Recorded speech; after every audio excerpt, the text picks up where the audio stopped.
Welcome to আর রান্নাঘর। বন্ধুরা, আজকে রেসিপি চিকেন। এই চিকেনটা হলো আমি নাম দিয়েছি কাজু চিকেন, কারণ কাজু বাদাম বাটা দিয়ে যেহেতু চিকেনটা করেছি এবং খেতেও খুব সুন্দর এবং দেখতেও খুব সুন্দর হয়েছিল। তো কিভাবে করলাম চলুন দেখি।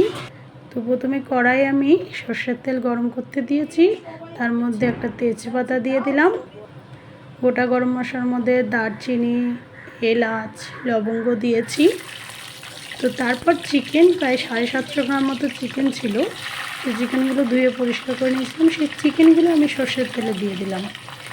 আমি তো বিভিন্ন রকম রান্না আপনাদের সঙ্গে শেয়ার করি, আপনারা হয়তো দেখলে বুঝতে পারবেন। আমি কোনো কিছু একই রকমভাবে রান্না করি না, সবসময় একটু আলাদা ইউনিক করার চেষ্টা করি। তো যাই হোক, কড়াইয়ে সর্ষের তেলে যে চিকেনগুলো দিয়েছিলাম সেই চিকেনগুলো একটু নাড়াচাড়া করে নিতে হবে।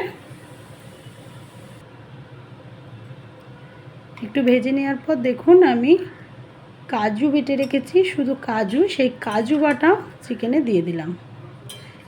আমি 700 গ্রাম চিকেনের জন্য যতটুকু কাজু লাগবে ততটুকু দিলাম। আপনাদের বেশি চিকেন থাকলে কাজু বাটাটা একটু বেশি দিতে পারেন।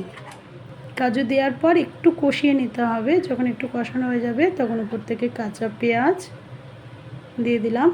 বেশ 250-300 গ্রাম পেঁয়াজ দিয়েছি আমি। টমেটো কুচি দিলাম, রসুন বাটা, আদা বাটা,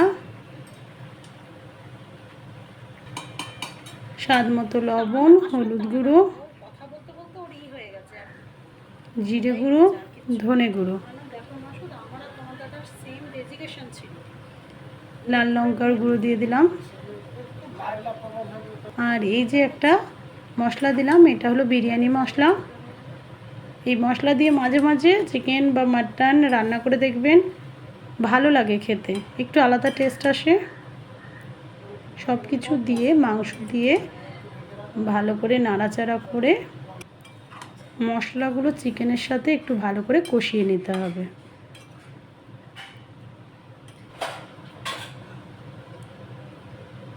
আমি কিন্তু কোনো জল ব্যবহার করছি না, জাস্ট ঢাকা দিয়ে দিলাম। জল বেরিয়ে যাবে, চিকেনের নিজস্ব জল থাকে, মশলার জল থাকে, পেঁয়াজের জল থাকে। দেখুন ঢাকা সরিয়ে দেখাচ্ছি কীরকম জল বেরিয়েছে।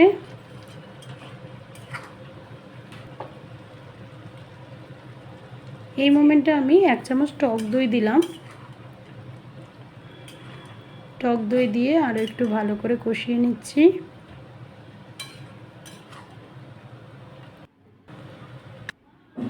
এইভাবে কষাতে কষাতে আমার চিকেনের কালারটা এরকম চলে এসেছে। উপর থেকে একটু গরম মশলা গুঁড়ো দিয়ে দিলাম।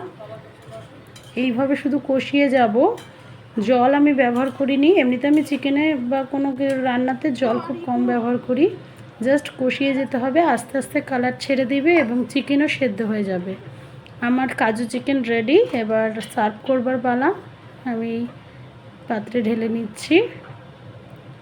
পোলাওয়ের সঙ্গে এই চিকেন আর মাটন রান্না করেছিলাম। এই চিকেনটা নাকি খুব ভালো টেস্টি হয়েছিল।